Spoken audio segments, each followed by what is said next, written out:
Did you know that 2001, A Space Odyssey nearly bankrupted MGM and drove its composer to a nervous breakdown? Well, we all know Stanley Kubrick's masterpiece changed science fiction forever. 2001, I didn't like it, and I was very disappointed. But what you probably don't know is that the real drama happened behind the camera. From rejected musical scores to actors walking inside rotating death traps, to an ending Kubrick filmed, then destroyed, this 1968 epic has more secrets than Hal has lies. Kubrick spent 4 years perfecting the film. Stanley Kubrick began developing 2001 in April 1964 with science fiction author Arthur C. Clarke. They didn't finish until March 1968. 4 years of obsessive perfectionism consumed both men's lives. Kubrick insisted on designing every detail personally, from spacecraft instrument panels to the texture of moon dust. He built full-scale rotating sets, invented new camera techniques, and demanded hundreds of takes for simple scenes. Clarke suffered a bleeding ulcer from the stress of their collaboration. Kubrick's marriage nearly collapsed as he worked 18-hour days, 7 days a week. The production consumed 2 years of pre-production, 1 year of principal photography, and 18 months of post-production. No major studio film had ever taken this long. MGM executives grew increasingly nervous about their investment. Over 200 complex visual effects shots. 2001 required over 200 visual effects shots when most science fiction films used 20 to 30. Kubrick refused to accept anything that looked artificial or movie-like. He demanded that spacecraft movement appear exactly as it would in zero gravity with realistic physics. Douglas Trumbull led the effects team through 18 months of painstaking work. A single shot of the moon bus landing took 6 weeks to complete. Every star field was photographed individually, using precisely positioned lights on black velvet. Kubrick rejected traditional matte painting techniques, insisting on physical models filmed with motion control cameras. The effects budget eventually exceeded $2 million, more than most entire films cost in 1968. MGM considered shutting down production multiple times when costs spiraled beyond original estimates. Many viewers walked out of early screenings. The premiere screening in Washington, D.C. on April 2, 1968, became a disaster. Over 200 people walked out during the film's first hour. They found it slow, boring, and incomprehensible. The New York premiere 2 days later saw similar walkouts.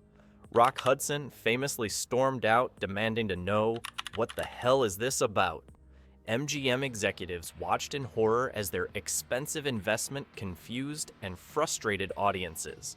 Kubrick sat through these screenings, taking notes, watching exactly when people left. He noticed most walkouts occurred during the 20-minute opening sequence with apes and no dialogue.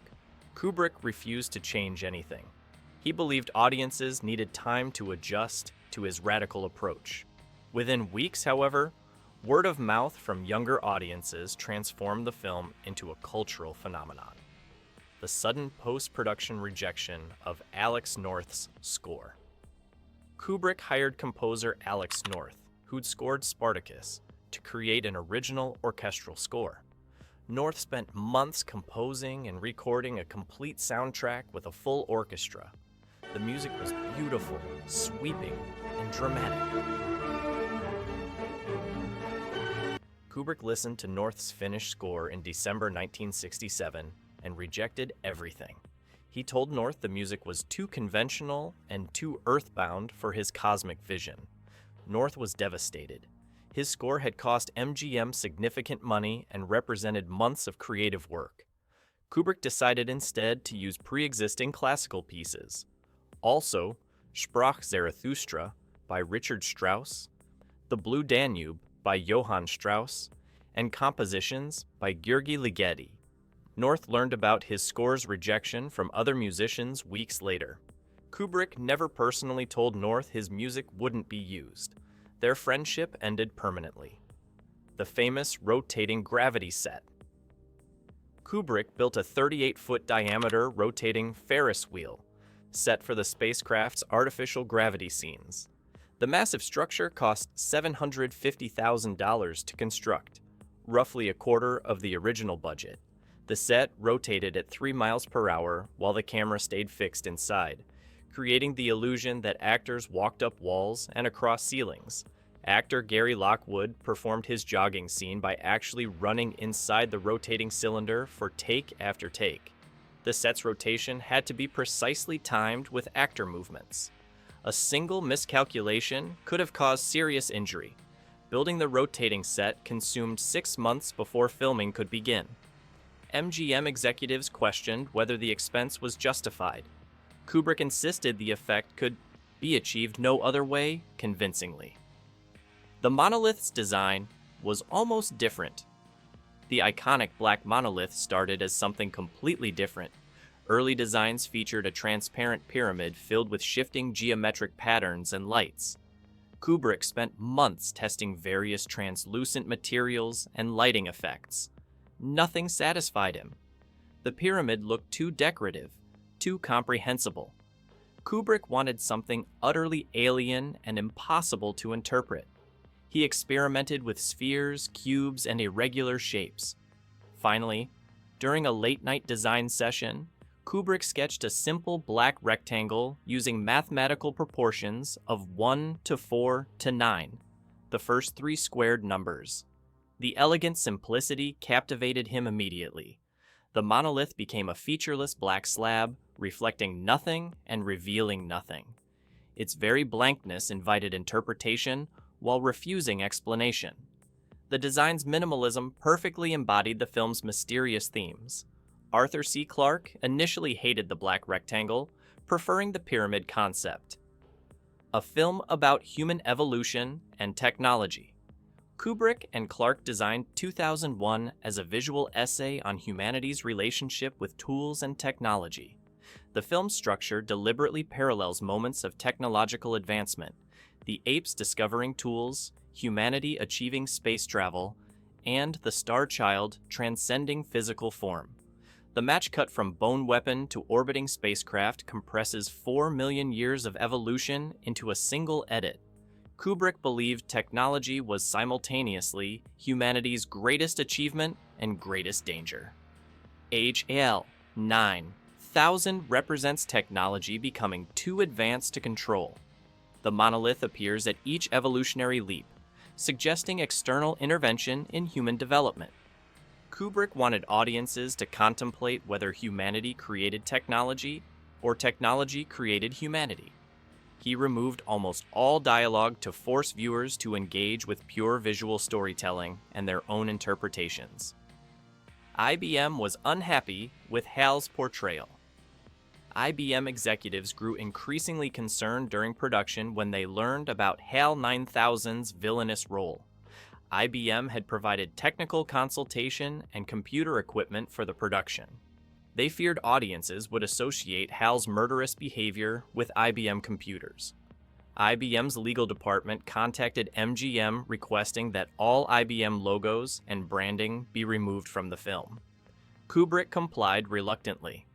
Sharp-eyed viewers can still spot covered IBM logos in some scenes. The controversy deepened when Arthur C. Clarke joked in an interview that HAL stood for one letter before IBM in the alphabet. Clarke insisted this was pure coincidence, that HAL actually meant heuristically programmed algorithmic computer. IBM remained suspicious.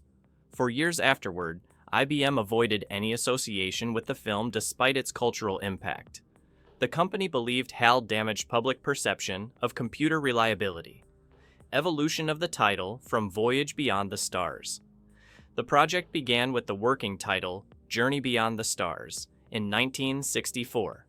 Kubrick hated it immediately, but needed something for contracts and production paperwork. He and Clarke cycled through dozens of alternatives including Universe, Tunnel to the Stars, and Planetfall. Nothing felt right. Kubrick wanted a title that suggested both the specific year and broader cosmic themes. 2001, A Space Odyssey, emerged after Clarke suggested using the year itself. Kubrick loved connecting Homer's Odyssey with futuristic space travel. The title implied an epic journey while remaining mysterious about destination or purpose. MGM marketing executives worried the title sounded too academic and literary. They pushed for something more exciting like Voyage to the Stars. Kubrick refused to change it. The title became iconic. Kubrick's only Oscar win came from this film. Stanley Kubrick received 4 Oscar nominations for 2001. Best Director, Best Screenplay, Best Production Design, and Best Visual Effects. He won only 1, Best Visual Effects. The Academy of Motion Picture Arts and Sciences had never before awarded their directing Oscar to a science fiction film. They weren't about to start. Kubrick lost Best Director to Carol Reed for Oliver. The loss devastated Kubrick. He'd spent 4 years creating what he believed was revolutionary cinema.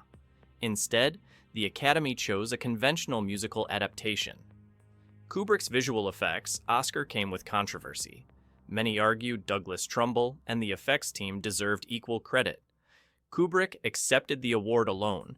This Oscar remained Kubrick's only competitive Academy Award throughout his entire career, despite 13 total nominations. Critics were deeply divided at release. Initial critical reception ranged from ecstatic praise to complete dismissal. Renata Adler of the New York Times called it somewhere between hypnotic and immensely boring. Variety wrote, 2001 is a major achievement and a major disappointment. Pauline Kael, the era's most influential critic, hated the film entirely, calling it a monumentally unimaginative movie. Andrew Sarris of The Village Voice declared it a masterpiece. John Simon called it a shaggy God story. The critical divide reflected generational differences. Older critics found it pretentious and incomprehensible. Younger critics, especially those under 30, embraced its psychedelic visuals and philosophical ambiguity. Time magazine initially gave it a negative review, then reversed course months later with a cover story praising Kubrick's vision. No film had ever polarized critics so dramatically. The ape leader was a professional mime.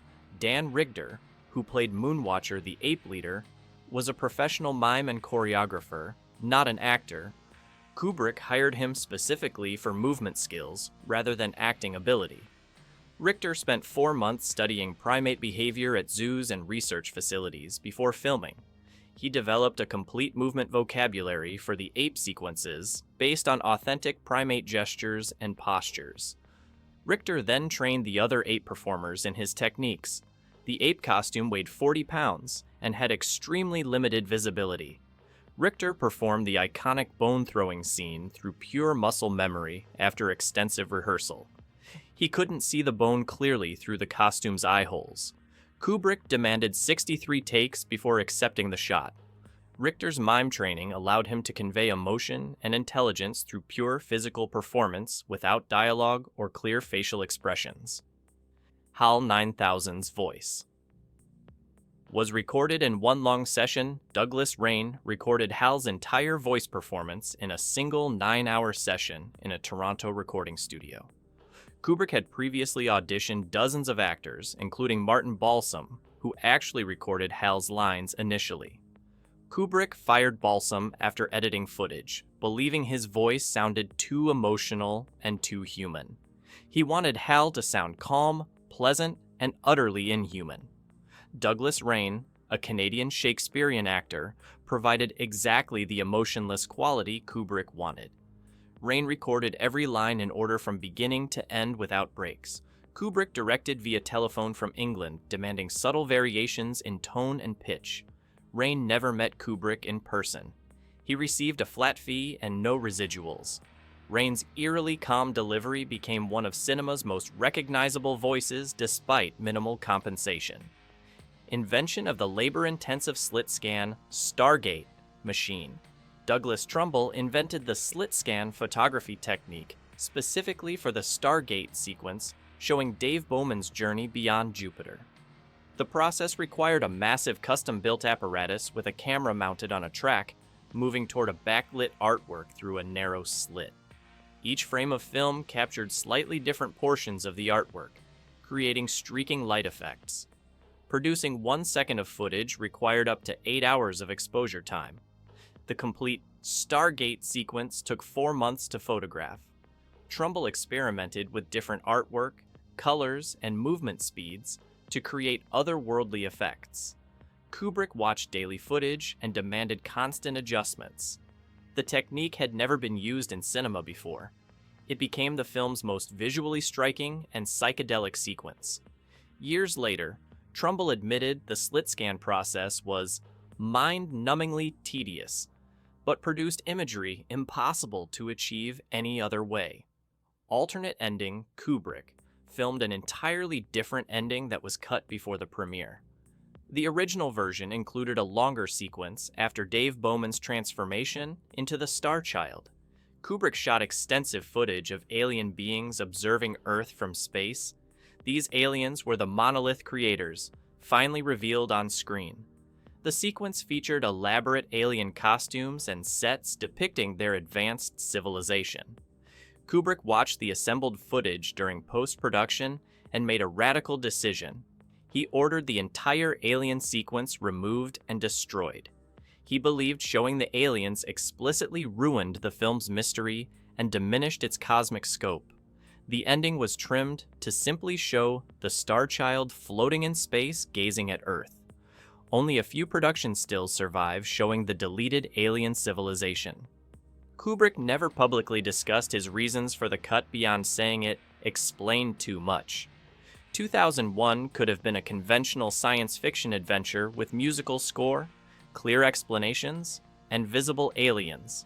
Instead, Kubrick created cinema's most enigmatic masterpiece. Alex North's score sits unheard.